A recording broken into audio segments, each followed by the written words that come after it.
After spending a week in the Jungfrau region of Switzerland, Norm and I took a train from Lucerne to Basel to begin a cruise on the Rhine River.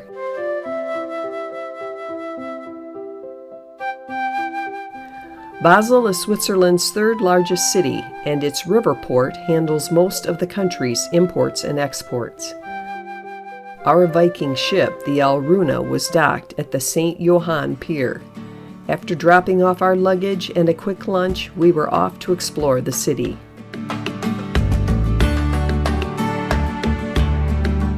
The old town was nearby, so we concentrated our time there.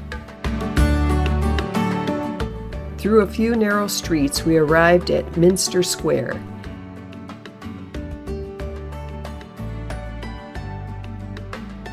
It is home to the Basel Minster, built between 1019 and 1500. It was originally a Catholic cathedral, but today is a Reformed Protestant church.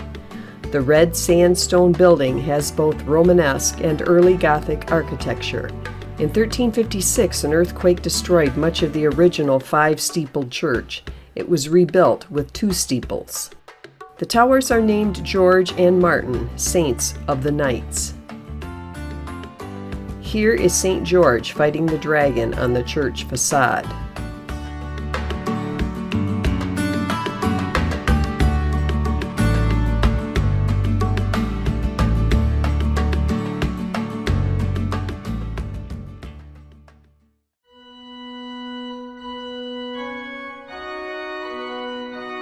The interior was lacking much of the religious art of other cathedrals.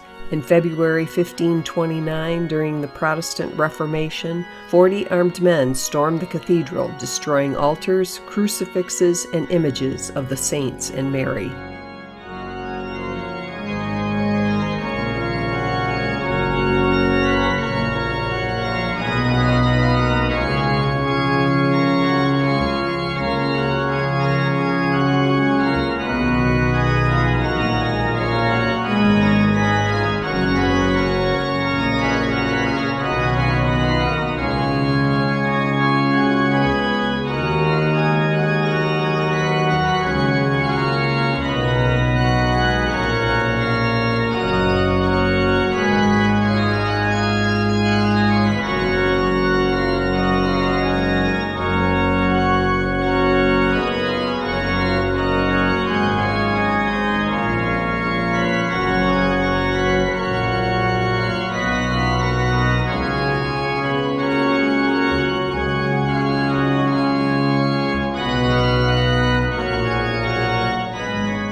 The stained glass dates from the 19th century.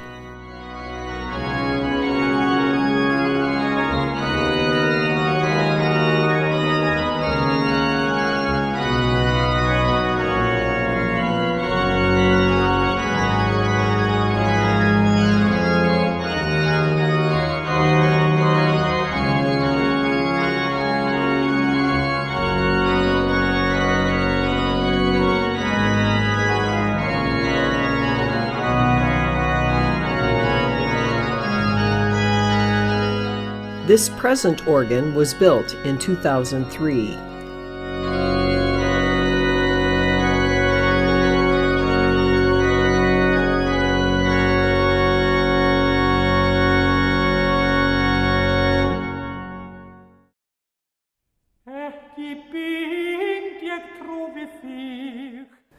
We headed down to the crypt where archbishops are buried.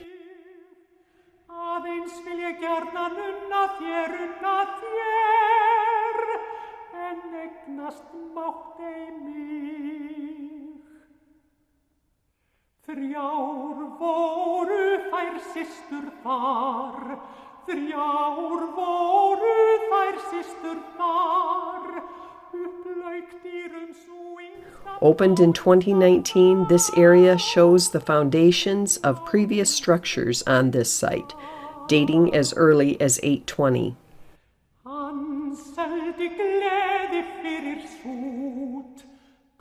Just outside the minster, we walked through the cloister, built in 1487.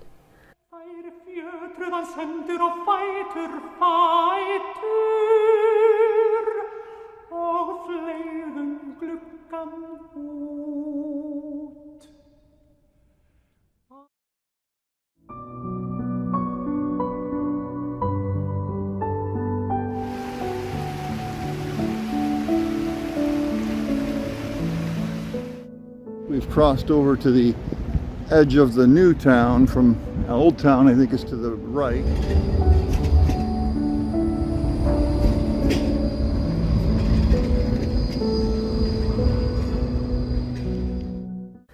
One famous landmark in Basel is the unique Tinguely Fountain. In 1977, Jean Tinguely created sculptural machines in a shallow fountain where the old theater company once stood.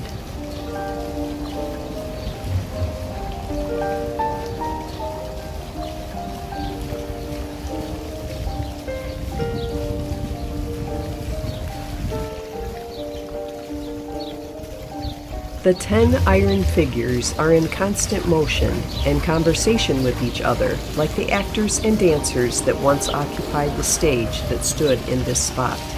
It was quite mesmerizing to watch.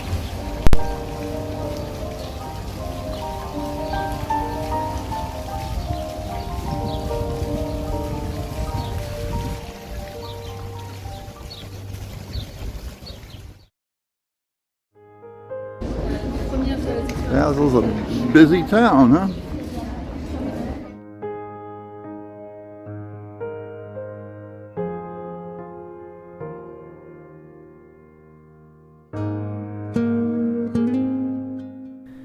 Next, we reached Market Square. Most days, a market is here till 2 p.m.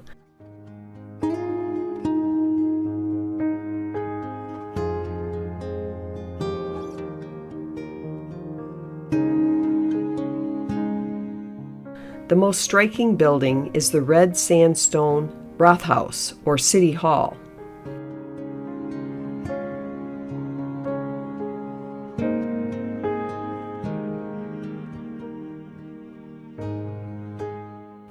The inner courtyard is painted with frescoes of historic judges and scenes from the Swiss Confederation formed in 1848.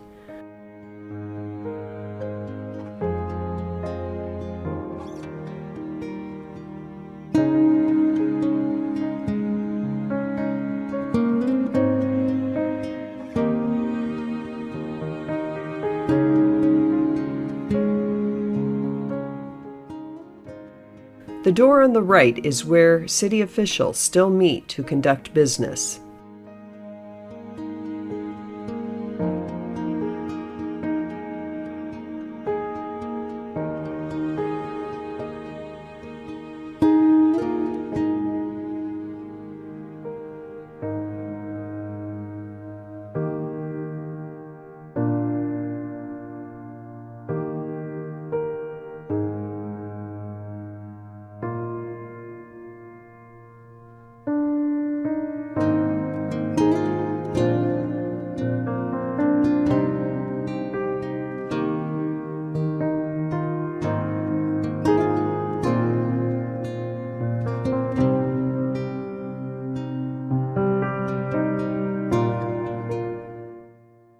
Here is more beautiful architecture. Spanning the Rhine River is the Middle Bridge, the first built in Basel in the 1200s. The current bridge from 1905 became pedestrian only in 2015.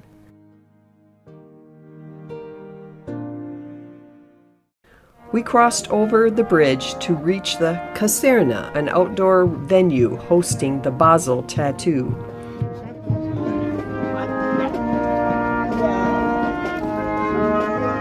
Elite military bands from around the world came to present a musical program. Since we were sailing away before the program started, we went during the free meet and greet with the bands in the afternoon. We heard music and tried a few new things.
Here on the left is the U.S. Air Force Honor Guard.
The most popular groups were the Red Hot Chili Pipers and the Flings and Things Highland Dancers.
It was very warm in Basel, and with no pool on the ship, we decided to be a local and cool off in the Rhine River.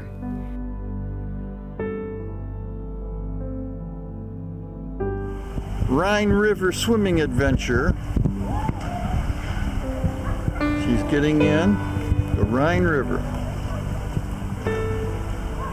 She is going to float to the next stop. There she goes.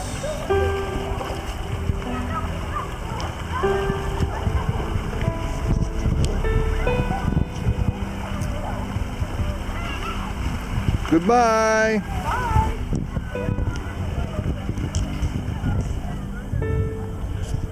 She's letting the current take her.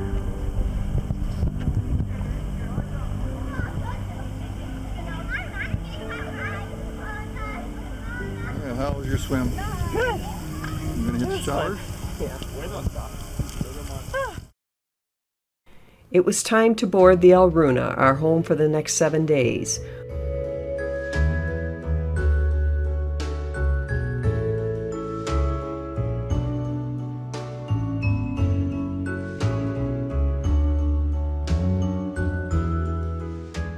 We were upgraded to a French balcony. The sliders open to a railing, but no chairs.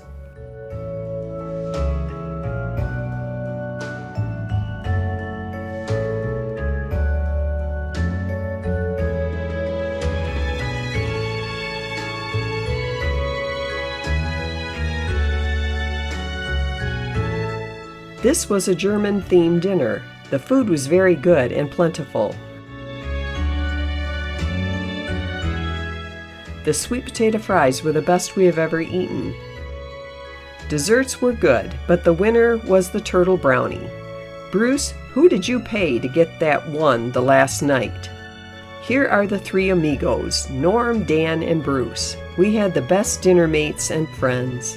Here are their better halves, Cheryl, Brianna, and Karen. Early the next morning, we were driven by coach from Breisach, Germany, through rolling hills and vineyards.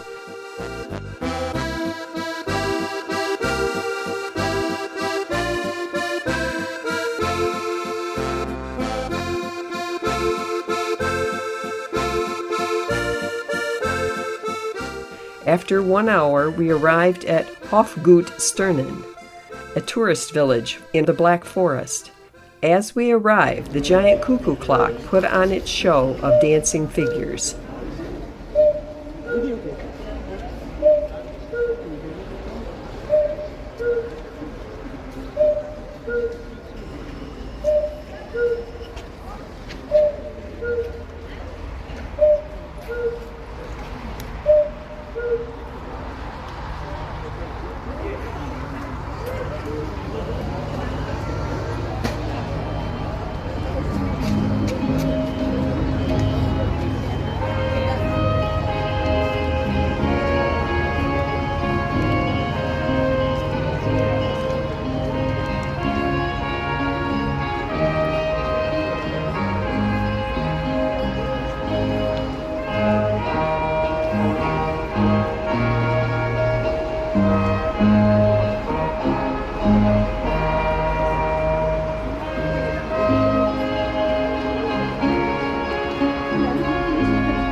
There were several activities to choose from in our time there: walking, glass blowing, cake making, and a cuckoo clock demonstration.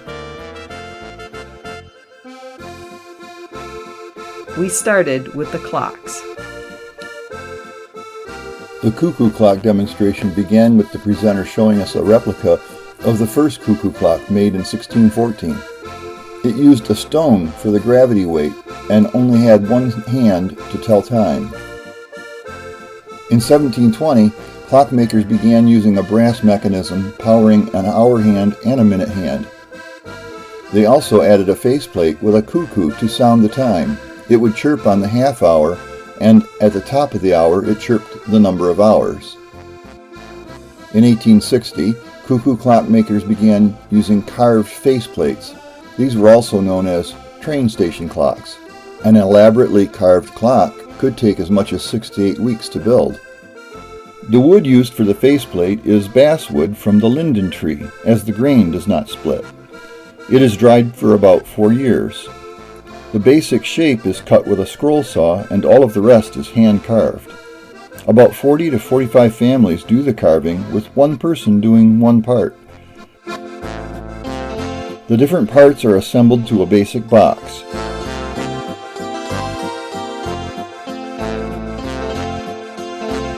Matt explained the 4 different mechanisms used in original cuckoo clocks, a 1-day and an 8-day mechanism, both with an additional counterweight to power a disc for music and cuckoo movement.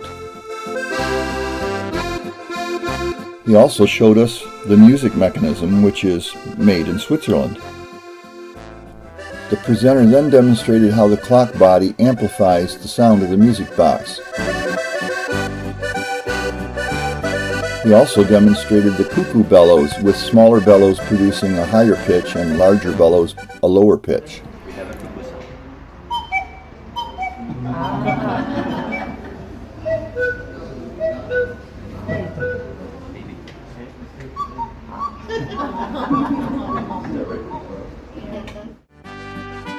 Modern cuckoo clocks may incorporate a battery-operated mechanism to power the clock.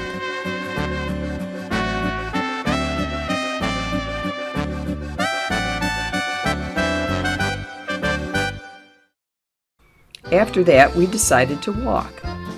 The reconstructed toll house used to collect money to keep the 13% grade trail open. At the end of the path stands St. Oswald's Chapel, named after Oswald of Northumbria, a 7th century Anglo-Saxon king. The church was consecrated in 1148 and modified over the centuries. Now it is used for weddings and festivals. Behind the screen are the remains of locals when a larger cemetery was not possible. We continued in the other direction along the river. We passed under the Ravenna Bridge. It is a 190-foot tall and 738-foot long railway viaduct that crosses the Ravenna Gorge. We continued our hike along the small river over wooden bridges and up several sets of stairs, seeing small waterfalls.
We turned back after reaching this building. On our way back to Breisach, we passed a deer statue on a rock of the Hirschsprung Gorge. According to a legend, a stag escaped a hunter by springing across the gorge to the other side. After lunch, we set off to see Breisach and St. Stephen's Cathedral on the hill. Breisach is a river port town of 16,000 and a gateway to the Black Forest. This is one of the old city gates.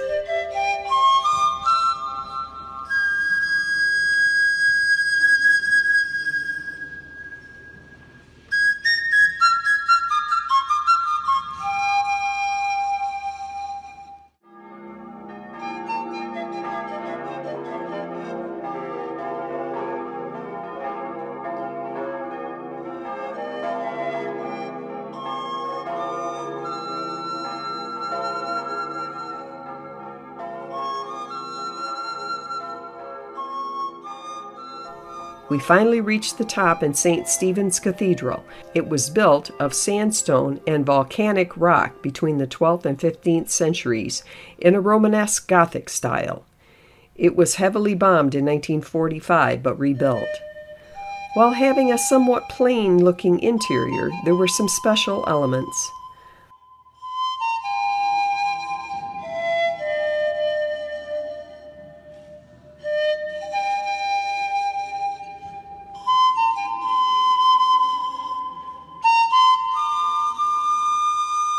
Above the new altar is a very ornate sandstone choir screen from 1496. The most prized possession is in the 1496 silver box under glass. It holds the relics of the two city patrons, Gervasius and Protasius, who were martyred by Nero. Walking around that altar, we saw the high altar with choir stalls and an open altarpiece carved from lime wood in 1526 by an artisan known only by the initials H.L. The center depicts the coronation of Mary. The left side is Stephanus and Laurentius. The right side are figures of Gervasius and Protasius. It is truly a masterful work of art. The glass windows in the church are very modern and abstract, installed in 1967.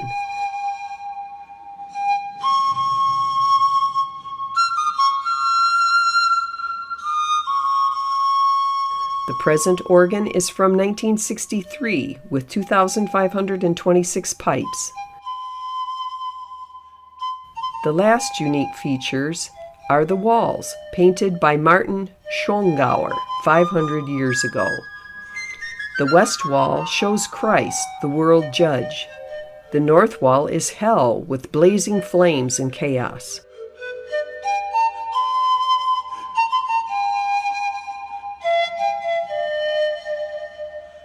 The south wall is signs of paradise with the words, "The joys of eternal life are one light and one love from God.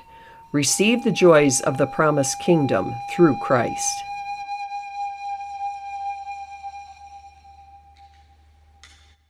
Back outside, we found the open-air crypt.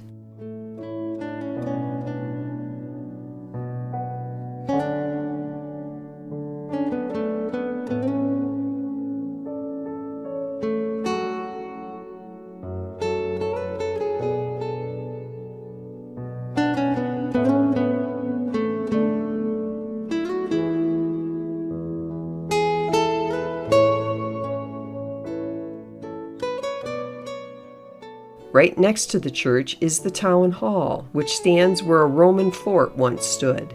In front are some nice mosaics in the cobblestones, including the city's coat of arms, the eagle.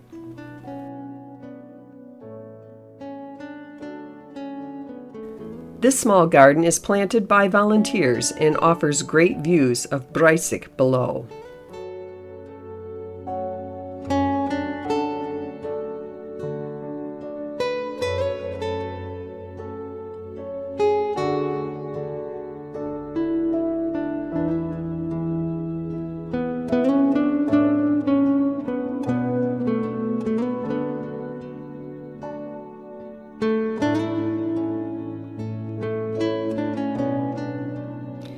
In the distance is a small mountain of volcanic rock called Eckartsberg.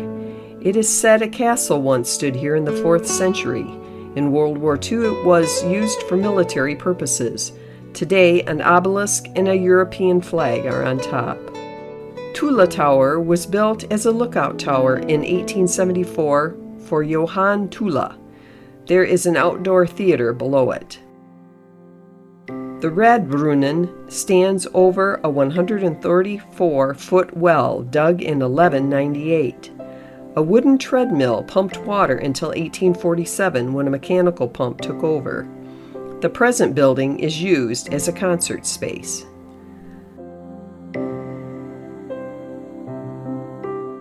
The artwork by Helmut Lutz reminds people of the importance of water for life.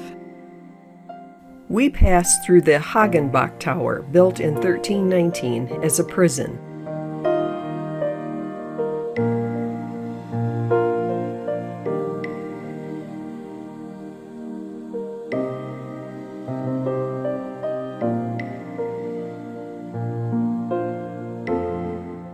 We had more views of the town and the Rhine River below.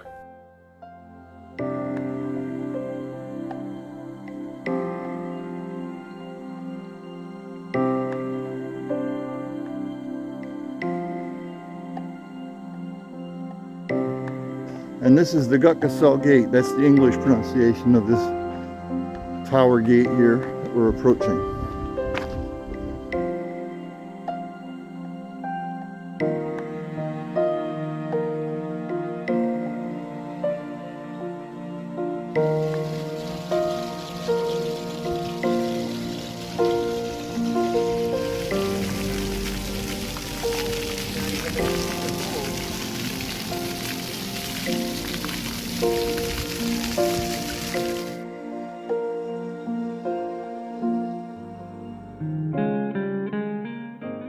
Here we reached the market square.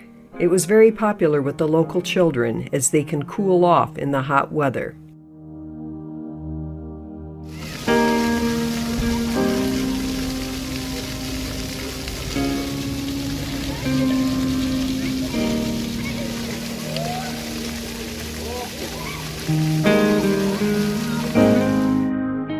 We had one last look at St. Stephen's and then back to the ship.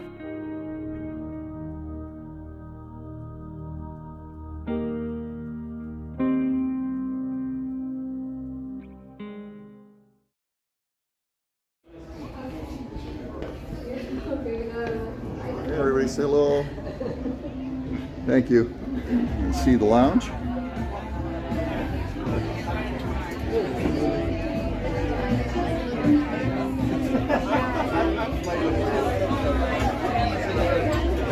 Hello, hello, hello.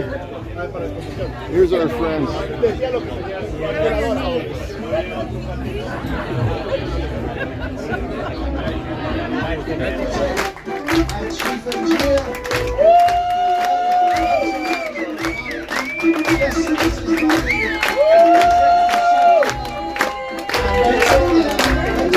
From Basel to Amsterdam, we will sail over 900 kilometers. We will visit 4 countries and we will have 11 locks in our travel. We all wish you have a nice day, enjoy your time and have a nice holiday. Thank you. Cruising the Rhine involved going through locks, about 10 of them. Most happen at night, but Norm did a time lapse of one to show the process. It is really quite interesting. The entire trip through the lock takes about 20 minutes in real time. In this time-lapse video, we see our ship entering the lock at the higher water level of the river.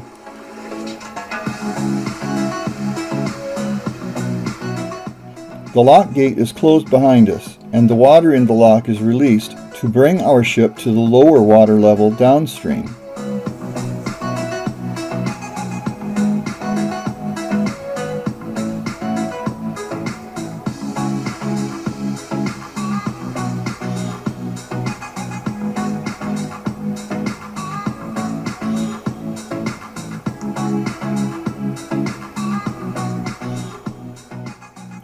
The gate is opened in front of the ship and we sail under, close enough that I was able to reach up and slap my hand on the bottom of the gate.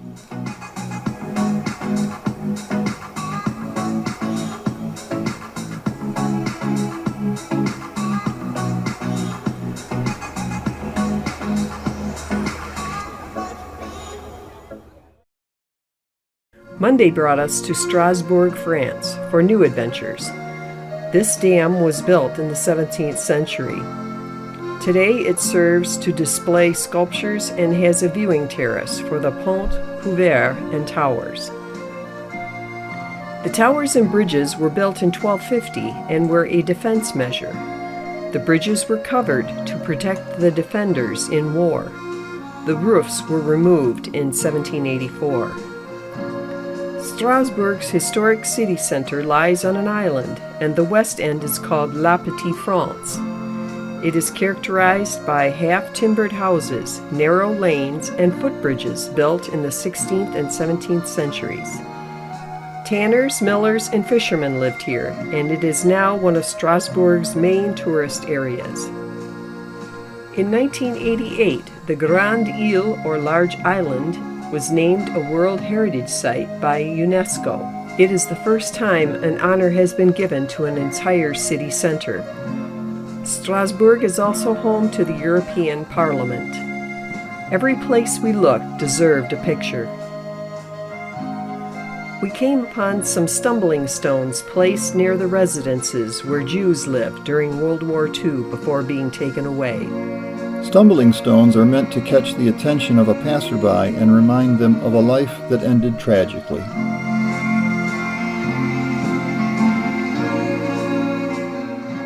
This is the largest square in the city of Strasbourg, named after Jean-Baptiste Kleber, born here in 1753. A trained architect, he served as a French general during the French Revolutionary War, and later in Egypt, where he was assassinated. He is buried beneath his statue.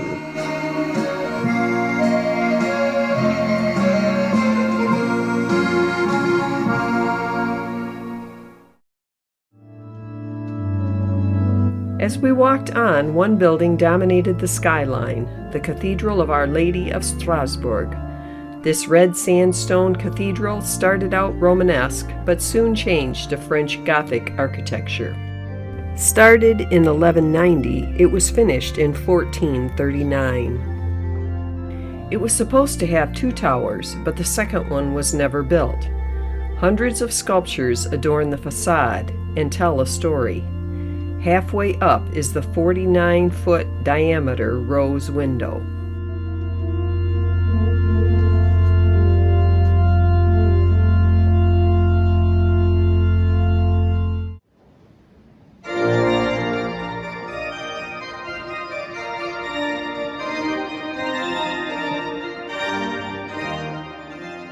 The inside was impressive, even with the protective construction cloth above the altar.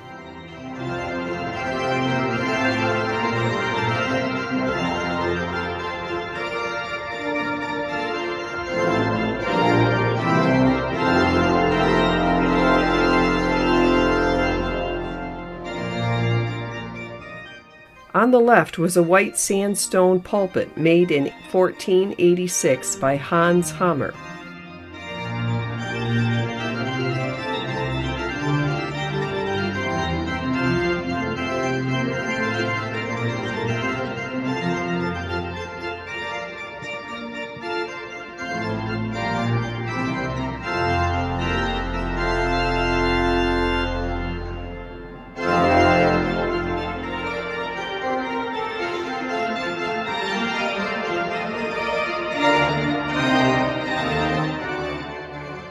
Looking back, the grand organ is high on the right.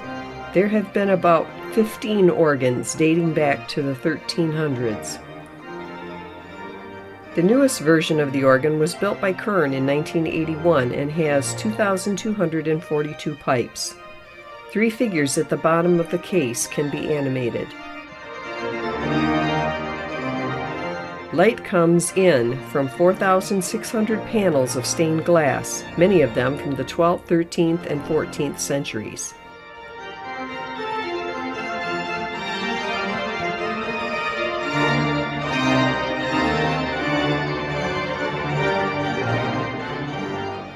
The lead architect and rose window designer was Erwin von Steinbach. The 32 yellow branches display wheat and represent the wealth of Strasbourg in the Middle Ages.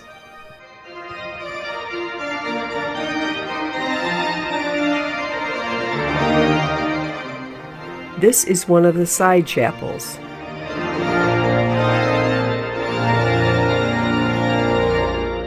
This plaque honors U.S. servicemen. In the south transept is the Pillar of Angels supporting the ceiling. At the base are the 4 evangelists. Next, 4 angels blowing trumpets for the Last Judgment. And above that, 3 angels and Christ on his throne.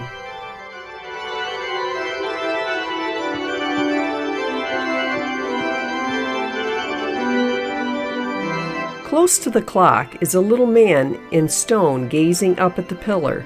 The story goes, a critic questioned the strength of the pillar to support the ceiling, and the stonecutter made a likeness of him to remain there, always waiting for the pillar to fall.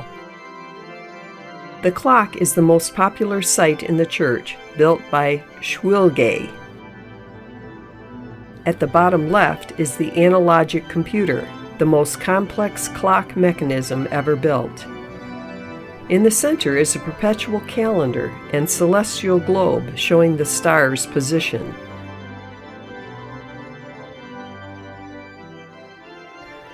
The figures in chariots show the days of the week. This clock shows the official time and the local mean time. This dial shows the position of the 6 visible planets. Here, the phases of the moon. Death, or the skeleton, is chiming the hour. The 4 stages of life pass by on the quarter hour.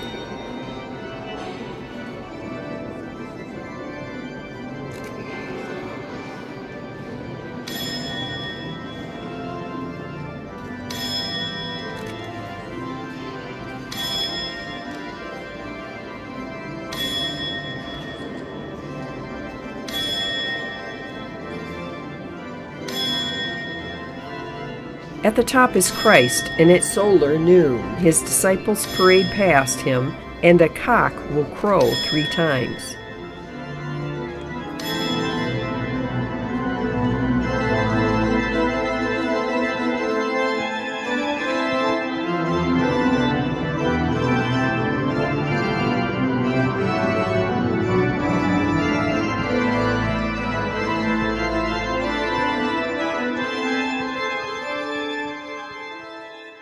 Outside the cathedral is a monument to the stonecutters who prepared each block that was used to make the building.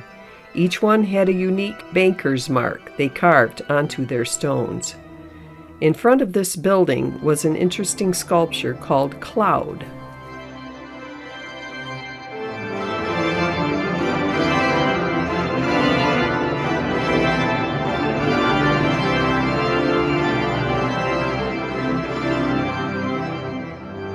At this train station, our trip changed dramatically. Norm stepped back to let a girl who wanted to pass by and was hit by the train. He was thrown back, not unconscious, but miraculously survived. He suffered bad abrasions and a grade 2 MCL tear. He would spend the rest of the cruise on the ship recuperating. We were so thankful for our friends who lifted our spirits. Tuesday, we arrived in Speyer. As Norm seemed good neurologically, I went on the walking tour with our friends. The Salians were a medieval noble family from Speyer and Worms. Here is a statue of 3 of them. The 4 emperors are buried at the cathedral.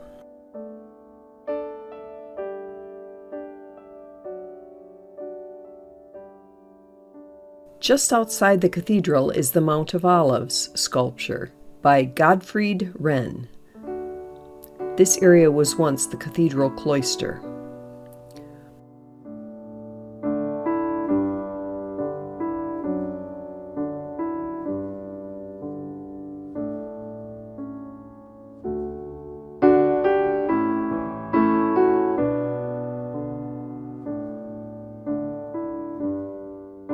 This bowl divided the city and bishop territory. In the Middle Ages, if you committed a crime and got to the bowl, you escaped prosecution. On special religious occasions, the bowl is filled with wine for all to drink. Emperor Conrad II commissioned the building of this cathedral in 1030 as a symbol of the emperor's power. It was finished in 1061. It has been enlarged and also suffered damage over the years, but always restored. The 5 figures carved above are Saint Stephen, Angel Michael, Mary, John the Baptist, and Saint Bernard de Clairvaux. The narthex is beautiful and decorated with statues.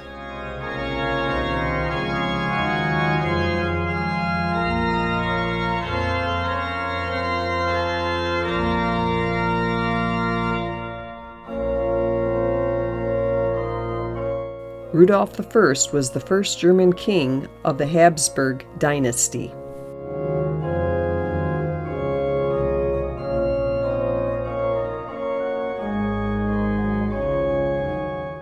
Adolf was another German king.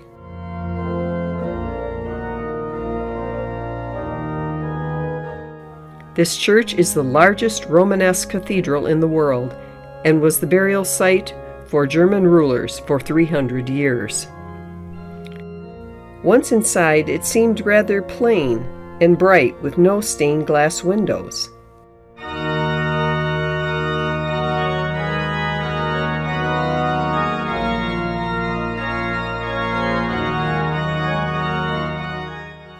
The central altar was very modern and behind a statue of the Blessed Mother and the smaller of two organs built in 2008.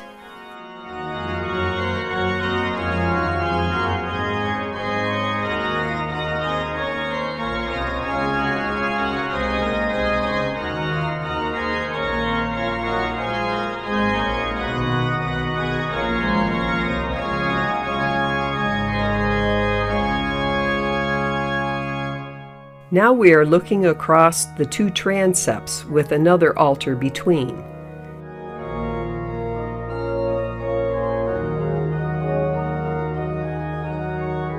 The apse was large but unadorned.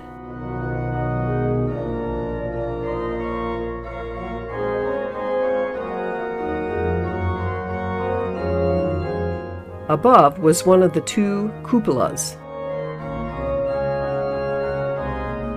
Along both sides of the nave were 24 paintings from the 1800s by Johann Schraudolph.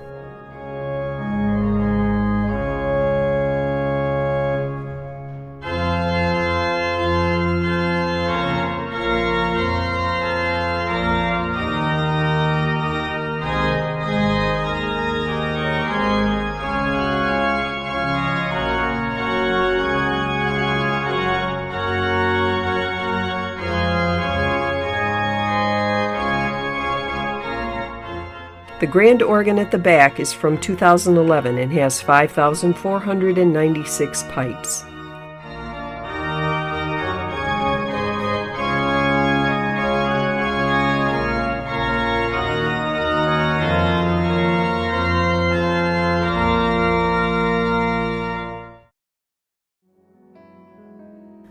Across from the cathedral was the bishop's palace and city hall. Speyer is one of Germany's oldest cities, dating back to 10 BC. It was home to an imperial court of the Holy Roman Empire and has an important Romanesque cathedral and history museum.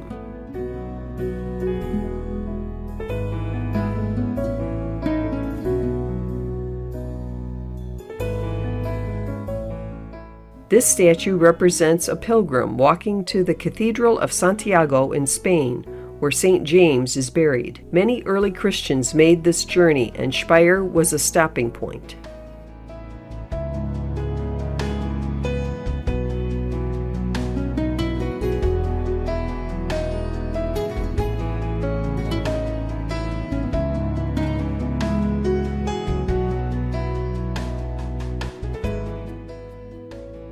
After our guide finished, I continued down Maximilian Street, full of shops and restaurants.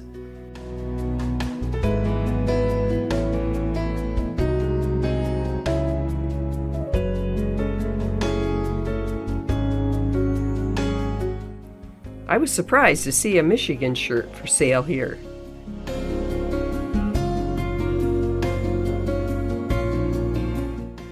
This fountain pays tribute to residents killed in World War I.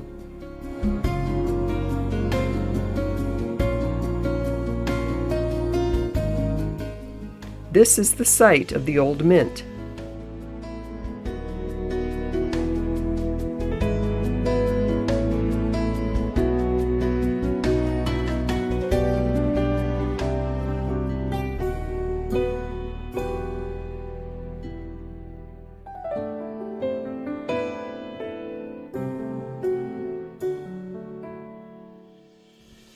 The town gate is from 1250.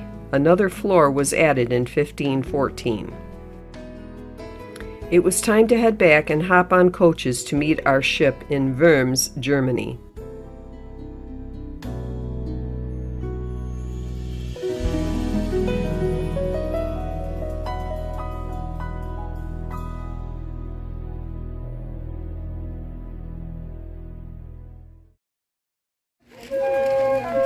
These girls were cute, serenading us as we walked by.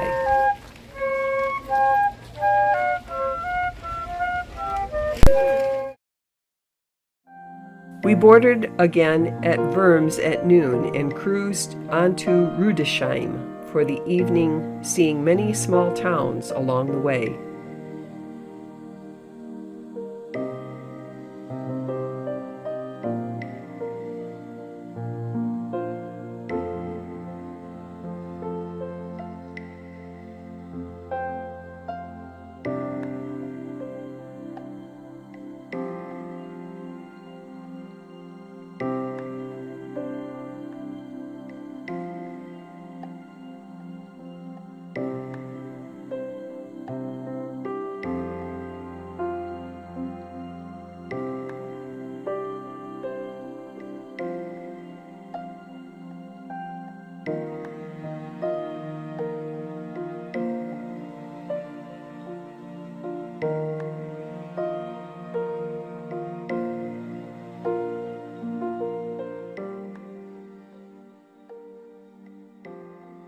The kilometer markings along the river show the distance from the unnavigable Rhine Falls. The Rudesheim area is known for its vineyards, making Riesling and Pinot Noir. Bromser Castle was a converted fortress and now a wine museum. After dinner, Cheryl, Bruce, and I looked around the town.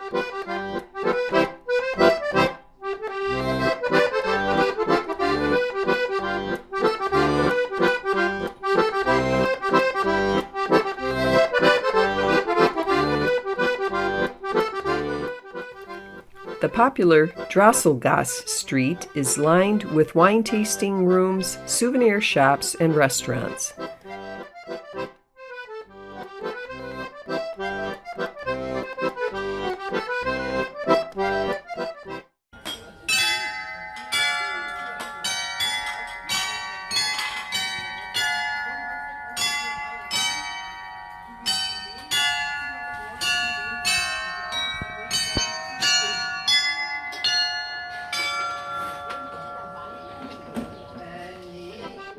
The Eagle Tower was built in the 15th century as part of the city's fortification.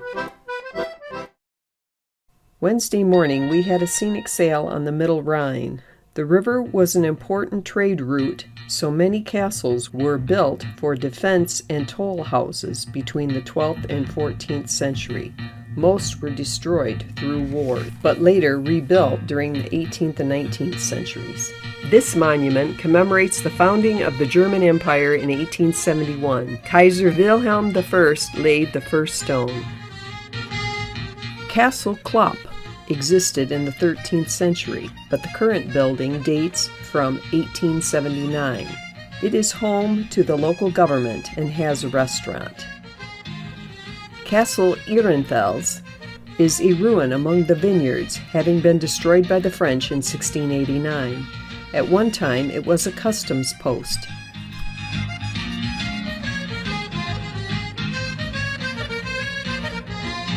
The Mouse Tower was a navigation marker till 1974. It gets its name from a legend of a terrible bishop who tried to escape a mob of mice that swam across the river and gnawed him to death, as he had taken his parishioners' gold. The Rheinstein Castle dates back to the 13th century as a toll castle. As it lay in ruins, Prince Friedrich Wilhelm of Prussia purchased and rebuilt the castle in 1823. It is open as a museum and restaurant. The Reichenstein Castle was home to robber knights in the 13th century and conquered by Rudolf of Habsburg. After a period of decay, Baron Nicholas Percelli restored it in a neo-Gothic style in 1902. Today, it has a museum, hotel, and restaurant.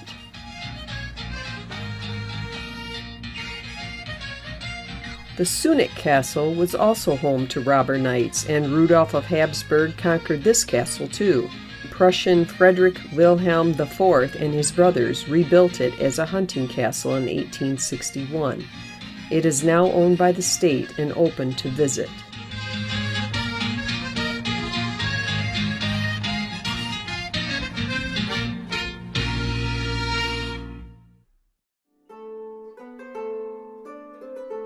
Heimburg is an example of the historic reconstruction of a castle ruin from 1295 during the Rhine Romanticism period.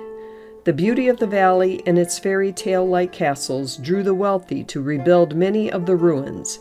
Heimburg is not open to the public.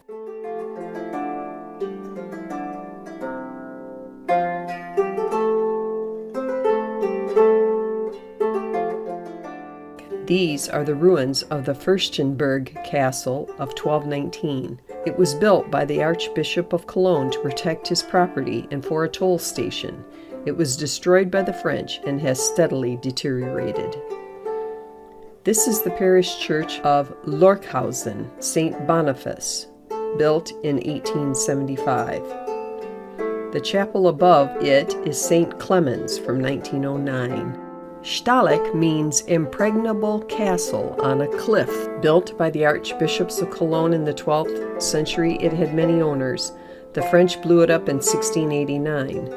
Rebuilt in 1909, it is now a hostel.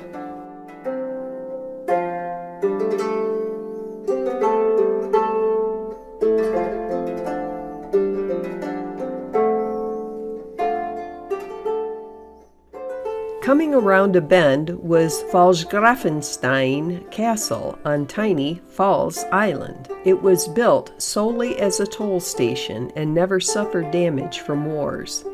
It is now a museum of 14th century life. Above it on a hill is Gutenfels Castle, built in 1222. It worked with Pfalzgrafenstein to secure tolls in the area.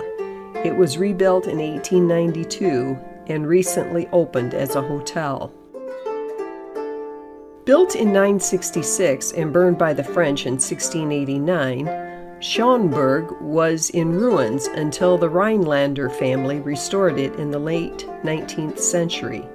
The city of Oberwasel bought it in 1950. The Hüttel family lives at the castle and has established a hotel and restaurant.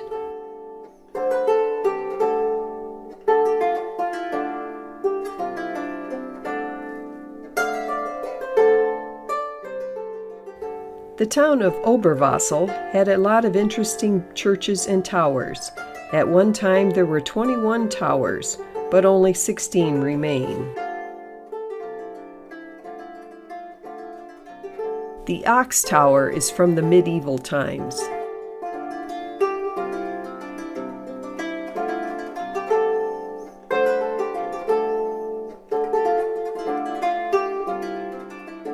Even the train tunnels had nice architecture. This one looked like a church.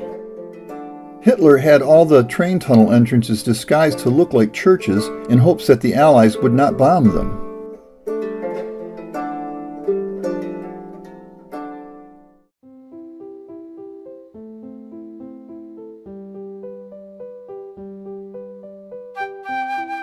On the right side is Lorelei Rock, a 400-foot-high slate rock at the narrows of the Rhine River.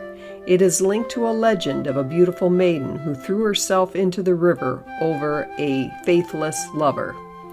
She became a siren whose singing lured sailors to their destruction.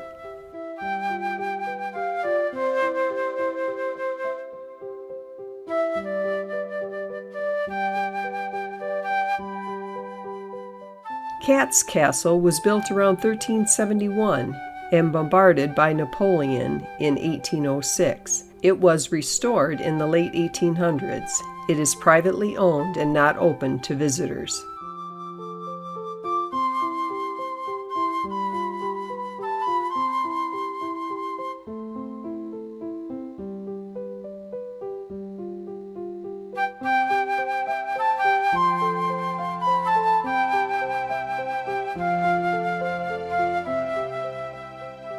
Rheinfels was started in 1245. It was at one time the largest fortress in the Middle Rhine and covered 5 times its current area. The French in 1797 damaged much of it. Today, the chapel houses a museum and part of it is a hotel. The Mouse Castle was built to protect the Archbishop of Trier's territory. It was nicknamed the Mouse Castle by the large Cat's Castle. Though never destroyed, it did deteriorate and was restored in 1906. Today, it has an aviary that is home to falcons, owls, and eagles with demonstrations for the public. Camping is very popular along the Rhine. This former church is unique as you can only access it through a bar.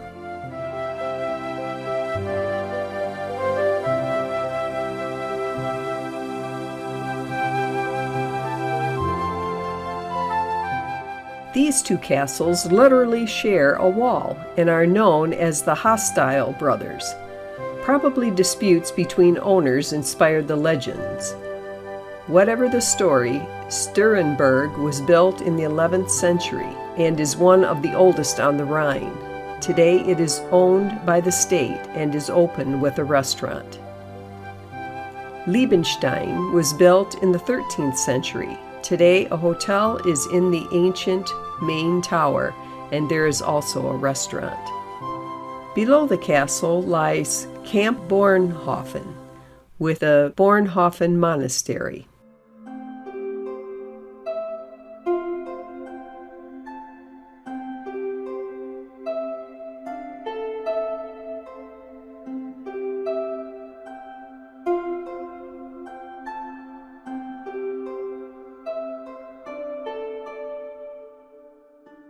Across the river, the town of Boppard.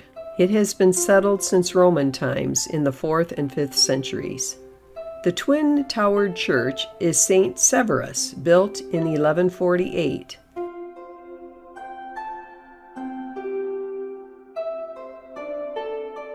Villa Belgrano is a conference center.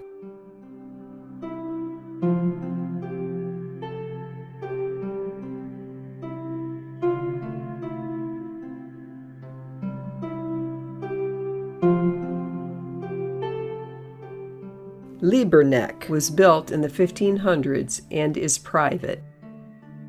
Speyer is north of Boppard and known for excellent Riesling wine.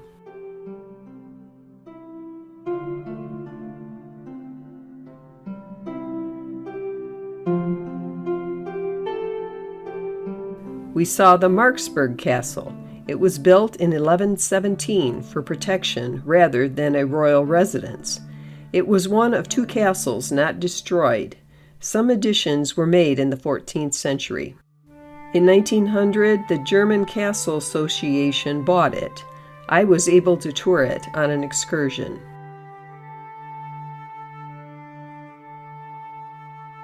We walked uphill to reach a series of gates. The Fox Gate had its opening size reduced. Through openings above, rocks could be dropped on intruders. This stairway had rough cuts in the rock floor for extra footing for horses.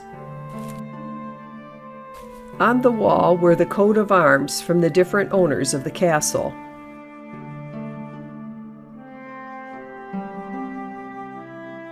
The Romanesque palace from 1239 houses administrative offices.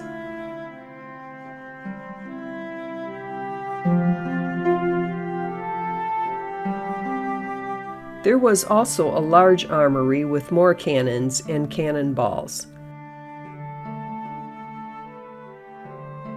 This is the view out the battery window.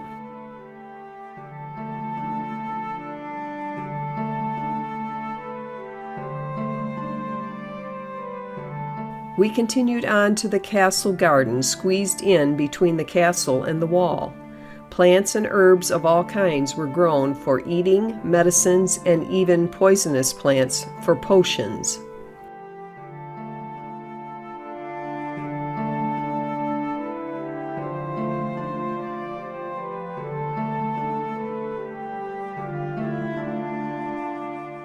You could certainly see anyone coming down the river. The views below were great, and the 3 chimneys in the distance vented lead, copper, and silver mines. Going inside, we began in the wine cellar. Since water was often contaminated, everyone drank wine, but with a lower alcohol content than today's beer. A pitcher held a day's allotment per person. Bellows helped with filtering the wine. Upstairs, we entered the Gothic hall and kitchen, added in 1435. It was usually solely for servants.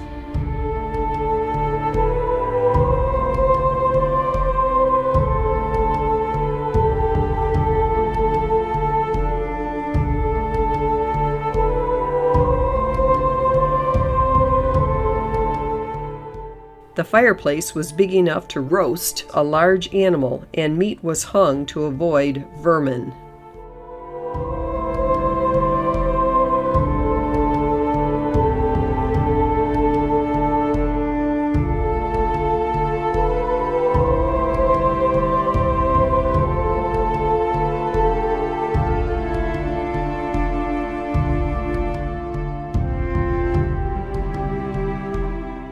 One floor above is a bedroom with wood paneling. It was not only decorative, but kept the room warmer. The bed was definitely short, as people slept half sitting up against pillows so they could breathe better. The curtains were for warmth and to keep bugs out, and the room had a stove. An alcove had a window seat for reading and doing handiwork.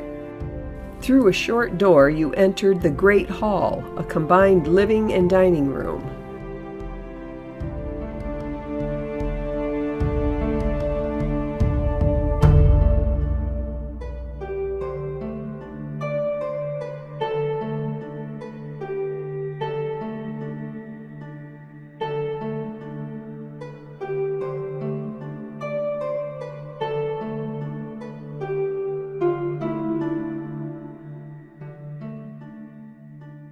The door on the left was a safe.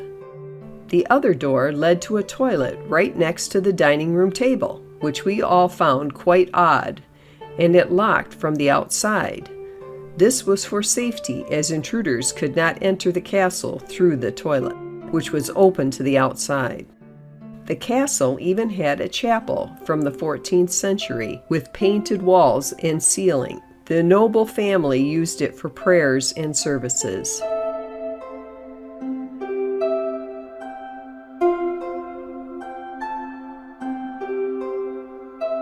More stairs led to the Rhine wing, and cases filled with artifacts from excavation work around the castle grounds.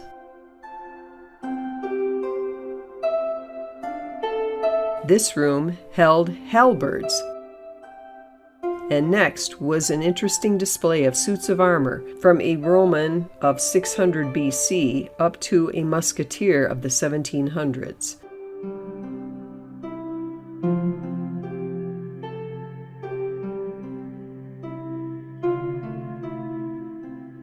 In the oldest part of the castle and former stables was a display about torture and punishment. The blacksmith shop kept the castle in working order and also making shoes for horses.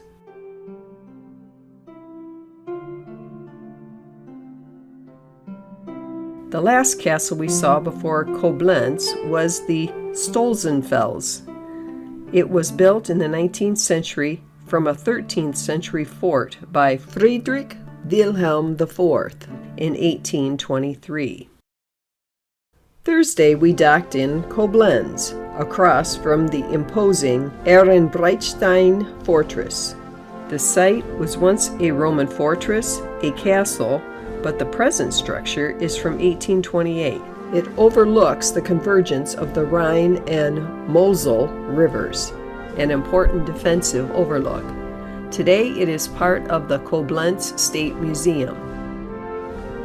Norm did get out in the ship's wheelchair to see a little of the city's waterfront.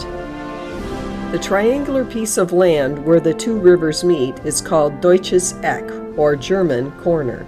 It is here the 46-foot Wilhelm I on horseback stands. He was the first emperor of unified Germany in 1871 until his death in 1888. In the adjoining park, there were statues, a fountain, and flowers.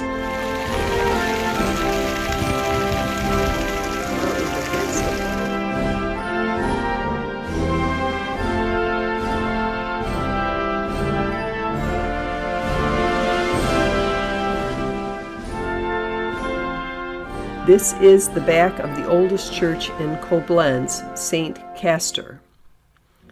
The first church was built in 836. It was named for St. Castor, a missionary on the Mosel in the 4th century. Over the centuries, the church has changed in size and shape with the present building from the 1200s. Damaged in World War II, restoration was finished in 1990.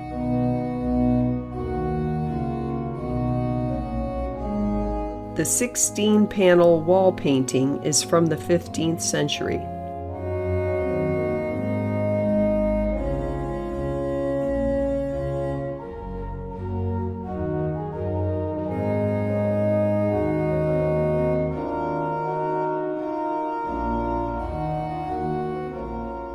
Kuno and his nephew Werner were archbishops of Trier and buried here.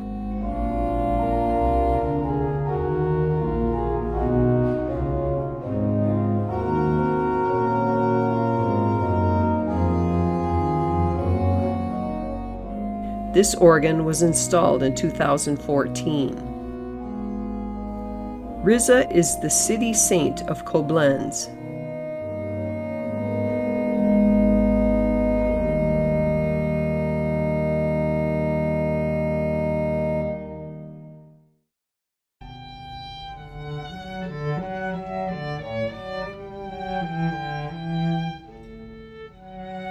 In 1906, Wilhelm II designed this for the Prussian government. Today, this building is now home to the German Armed Forces Agency.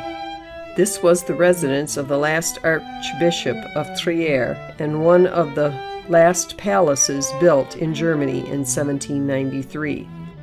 Today, the government has offices here, and the middle section is for special events.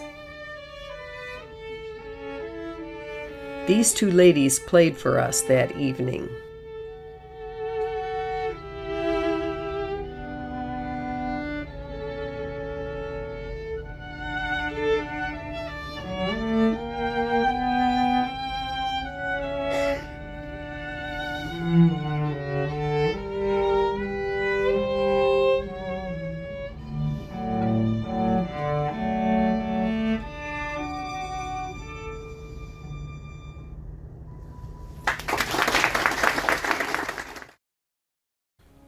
Thursday, we arrived in Cologne, Germany's 4th largest city. It was founded by the Romans in 38 BC and grew into a major trading center. It is also home to one of the oldest universities in Europe, as well as the largest Gothic church in Northern Europe.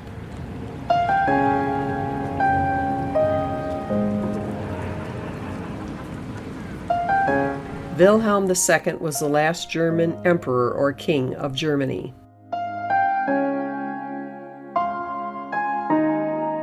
These two groups share the same building. The concert hall is underground, and the plaza at the top of these steps must be closed off due to noise from shoes and skateboards. The Cologne Cathedral is the most important building in the city. Begun in 1248, it wasn't finished until 1880. The Twin Towers are 515 feet, the tallest in the world. The exterior is covered in soot from acid rain and smoke from the trains next to it.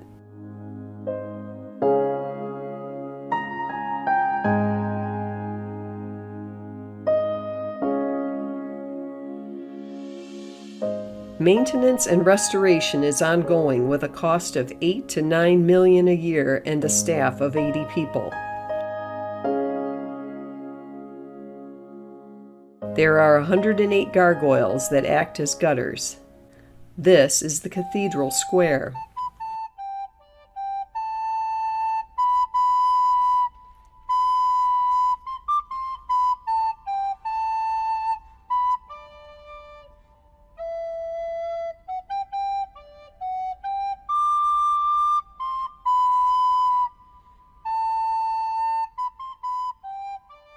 It is possible to climb the bell towers.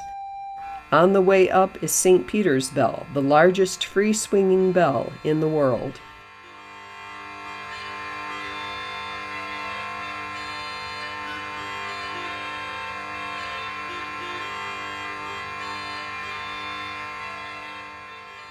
Statues are headless due to World War II, when the cathedral was hit 14 times.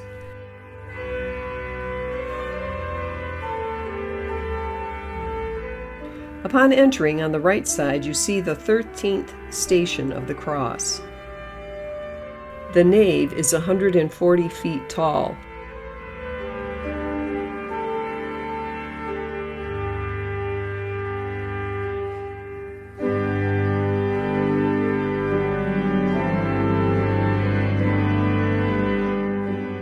This is the Pentecost window from 1848.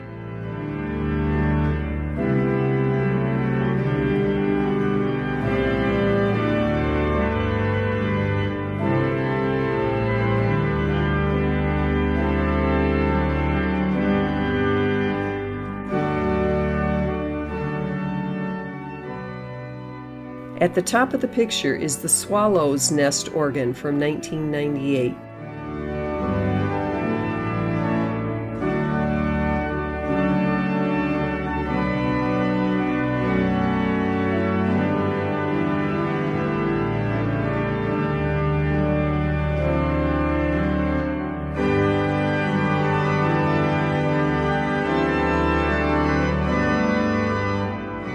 As your eyes are drawn upward, and with so many people, one could easily forget the floor, but it is perhaps one of the most beautiful elements of the cathedral. Thousands of tiles create detailed pictures.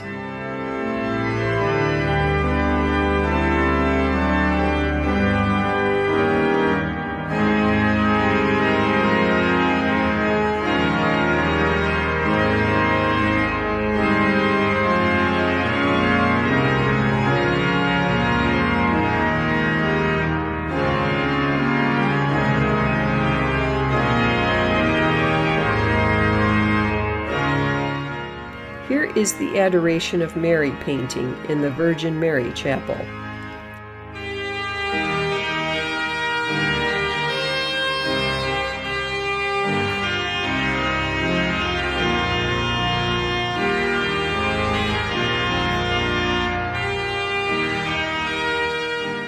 Next to the high altar is the most valuable treasure, the Shrine of the Magi.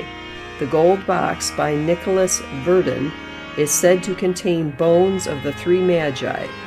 When the relics were acquired from Milan in 1164, it was decided a cathedral should be built to house them. The golden altarpiece was carved in 1520 in Antwerp and depicts the Passion of Christ. Continuing around the apse, this is the chapel with the Giro crucifix.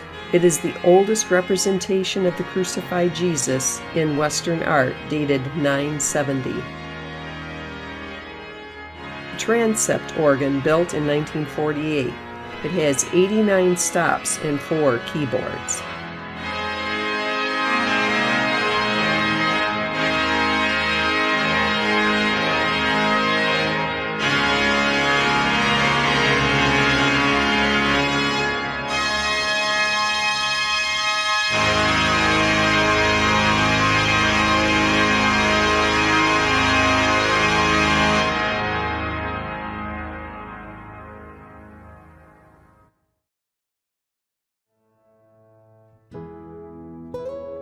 Our tour continued around town.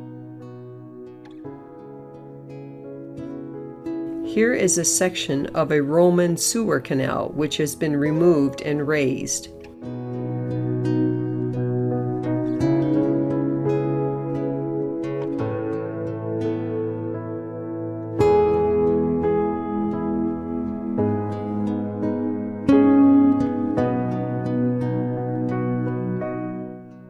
The Gothic tower of the town hall was built from 1407 to 1414.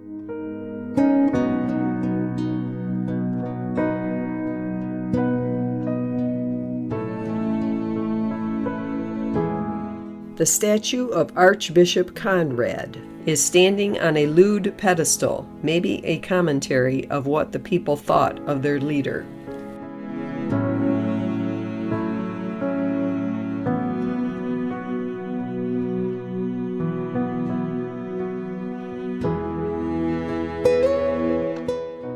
The old market square is quite large, with bars, shops, and restaurants. This fountain honors Johann von Werth, a general in the 30 Years' War.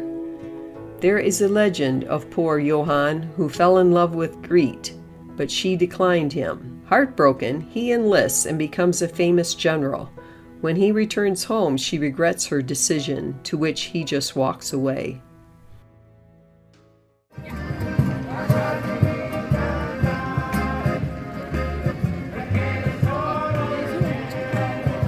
Frederick Wilhelm III was a Prussian king in 1797 until his death in 1840.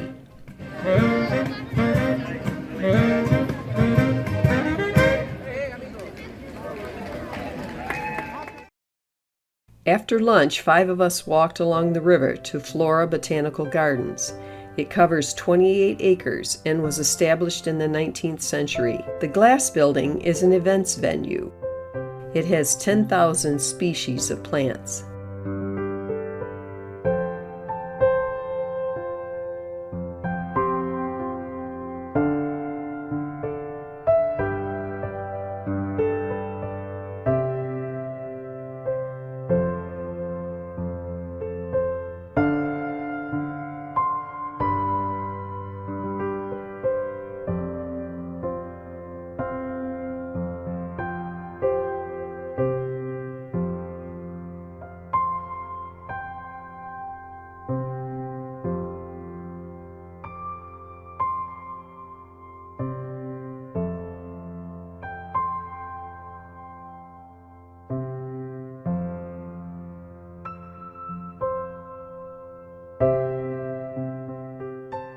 The greenhouses were undergoing renovations.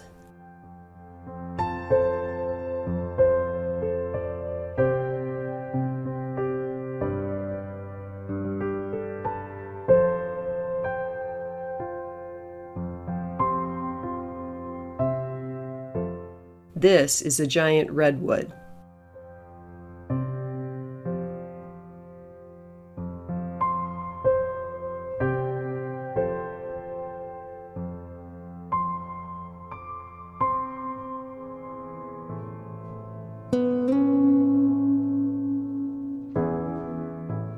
The area is divided into different gardens, such as English, Italian, and French Baroque.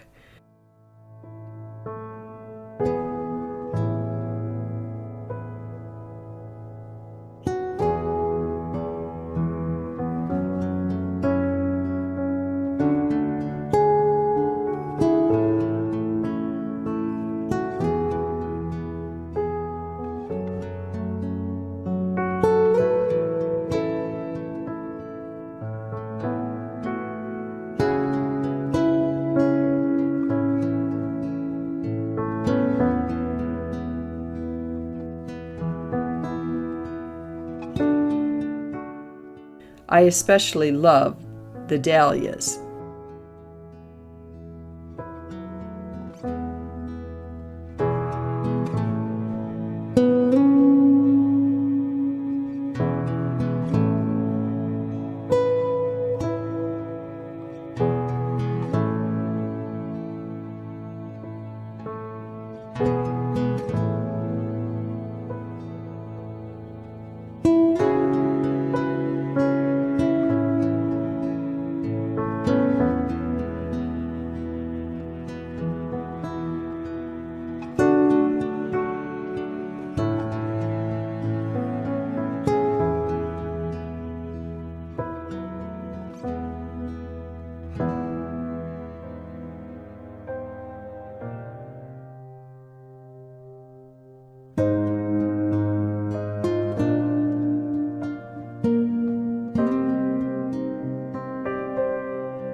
After dinner, I left the ship for pictures and came upon a cacophony of sound in the trees.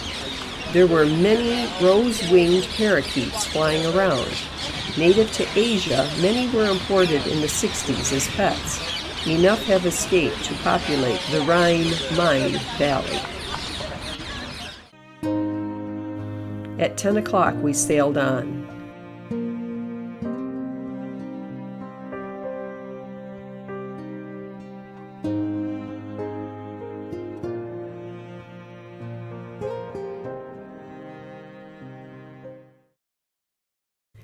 In the morning, we were in the Netherlands.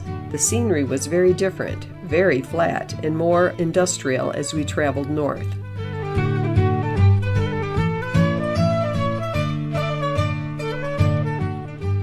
Early afternoon, we arrived at Kinderdijk, a village of about 60. Kinderdijk is unique for its 19 windmills in a small area.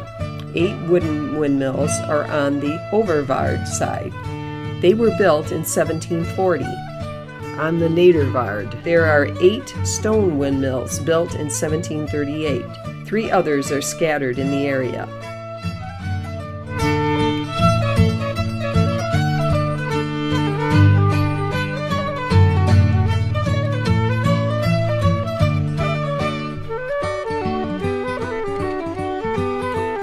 Kinderdijk got its name Child's Dyke from a legend of the 1421 flood. When townspeople came to the dike, they found a cat in a cradle with the baby Beatrice inside. The cat kept jumping back and forth to balance the cradle in the waters. 16 of the windmills are privately owned by millers and must be maintained. Our guide took us down a path and over a bridge to see a windmill.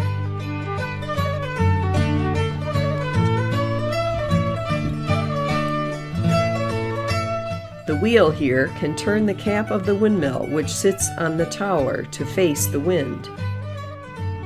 Inside, the blades turn a cogwheel and shaft to another cogwheel below. It, in turn, is connected to a paddle wheel or an Archimedean screw. The living quarters are quite small, especially for families with children. Plus, the blades were always a danger.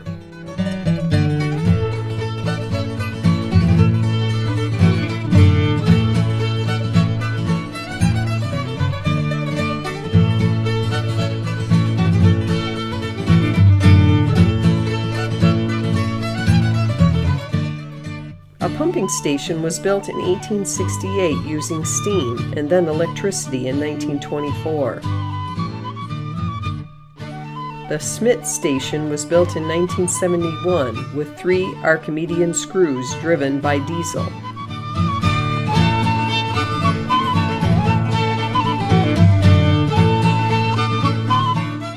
In 1995, the G.N. Koch pumping station was built, and the screws use electricity.